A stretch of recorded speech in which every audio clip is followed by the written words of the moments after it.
Hoy nos centraremos nuevamente en algunos de los reflejos de la comunicación oral en la escritura en el ámbito de las redes sociales.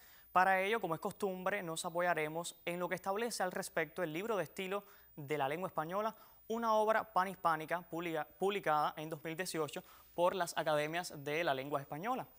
Antes que nada, les comento, sí, no se asuste, sepa usted que es correcto decir antes que nada. De hecho, es una expresión que según las academias es más culta y preferible. Recordado esto, antes que nada, quisiera repasar dos cuestiones tratadas la semana pasada. La primera es que en las redes sociales lo aconsejable es usar los signos de puntuación cuando el contexto lo amerite, desde luego. Así, por ejemplo, la coma vocativa debe usarse en casos como hola Juan o buenos días Cuba. Ahí usted lo ve en la gráfica, en las que Juan y Cuba funcionan como vocativos. También dicen las academias que cuando se reproduce la risa, usualmente con la interjección ja, cada una de sus repeticiones debe separarse con coma. Y estas comas, como mismo la coma vocativa, no quiere decir que haya que detenerse 3 minutos. Las que separan cada ja no indican una risa sarcástica. Y recordado esto, entonces conviene precisar un elemento que también aclaran perfectamente las academias de la lengua española. Los usos que a continuación mencionaré pueden considerarse admisibles en registros informales donde imperan la familiaridad y la inmediatez, pero de ninguna manera deben extenderse a registros más formales. Veamos sin más dilación cuáles son estos recursos. Aquí nos apoyaremos, como es costumbre, aquí en la gráfica. Hablaremos sobre expresiones no generales. Si bien lo usual es resaltar nuevas palabras que pueden ser creaciones personales o no, ya sea con cursiva o con comillas, a veces esto no es necesario si el contexto permite entender a los lectores cuál es la naturaleza de esas expresiones. Dicen las academias que en el ámbito de las redes sociales destaca el uso de elementos que suavizan o dan un toque informal, familiar e incluso infantil a expresiones comunes como el uso de la I o de IS en la terminación de palabras. Así, en lugar de encontrar hola u ok, vemos olis u okis, por ejemplo. También es frecuente ver la adición de una P en casos como sip o nop, así como escuchó, sip, nop, con P detrás. Parece que me dio hipo, pero no, así es como quieren algunos reflejar en la escritura digital códigos propios de las conversaciones en ámbitos coloquiales. Dicen las academias que estas creaciones se deben utilizar con mesura y prestando especial atención al registro del interlocutor. Pasemos al segundo elemento que queremos tratar hoy en buen idioma, los alargamientos. Este recurso también es muy frecuente. La expresividad de la conversación se refleja muy a menudo por medio del alargamiento de ciertos elementos en la escritura.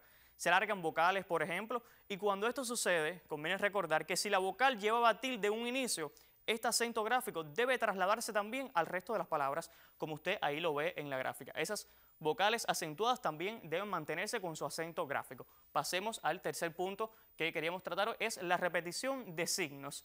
Además de las letras, también se pueden repetir signos de puntuación para dar expresividad a un enunciado. Esto suele ocurrir con los signos de exclamación o interrogación. En el libro de estilo de la lengua española se explica que aunque en contextos informales, y lo subrayo, contextos informales es admisible la repetición de ambos signos, debe tenerse en cuenta que conviene no superar las 3 repeticiones en el caso del signo de exclamación y que es preferible combinar ambos signos en lugar de repetir el signo de interrogación. Además, se debe procurar que el número de repeticiones y el orden sean los mismos a ambos lados y sin alterar el uso de los signos más de una vez. Pasemos ahora, ya aclarado todo esto, a otro asunto que merece algunas consideraciones al respecto. Y para ello también nos apoyaremos aquí en la gráfica. Ya ahí usted lo ve. Escritura en las redes sociales, cada vez peor. Las academias las llaman ortografías disidentes. Dicen, y muy acertadamente, que las redes e Internet son un territorio proclive a todo tipo de reivindicaciones. Por ello, es muy frecuente ahí la utilización de la ortografía con el fin de mostrar visualmente la disidencia o para llamar la atención cambiando los usos de letras y palabras. Un ejemplo es el uso de la letra Q en lugar de que usted seguramente lo recordará. Otro que se popularizó tanto y que al punto que se incluyó en el diccionario académico fue la palabra ocupa, así con K, como verá aquí ahora en la gráfica. Ocupa escrito con K. Como se ve, es un acortamiento de ocupante escrito con K, letra que refleja una voluntad de transgresión de las normas ortográficas. Y si usted no sabe lo que es Ocupa, Ocupa con K, le cuento que se refiere a un movimiento que propugna la ocupación de vivienda o locales deshabitados. Así como escuchó, Ocupa con K está recogido en el diccionario académico. Otros que seguramente usted ha visto es TQM o TKM, de Te quiero mucho, que en los contextos apropiados pueden considerarse admisibles. ¿Cree usted que estos usos han venido a destruir nuestro buen idioma? Veamos qué opina al respecto el director de la Academia Cubana de la Lengua, Jorge Fornet Gil. En las redes sociales y se da cuenta que es ya un lenguaje propio de redes sociales que probablemente no sea transpolable a otros espacios.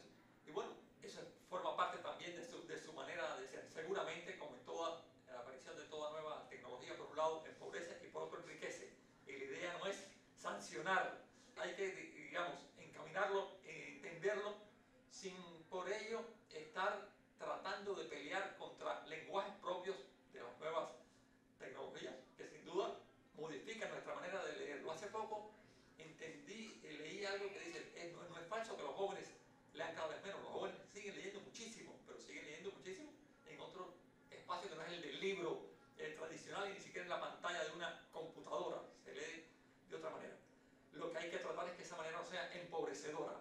En las redes, como en todas partes, se puede uno empobrecer mucho siguiéndolas o enriquecerse mucho también. Entonces, nuestro trabajo es que fundamentalmente sirvan para enriquecernos a todos y que esa misma lengua propia de las redes se incorpore y enriquezcan el debate sobre la lengua.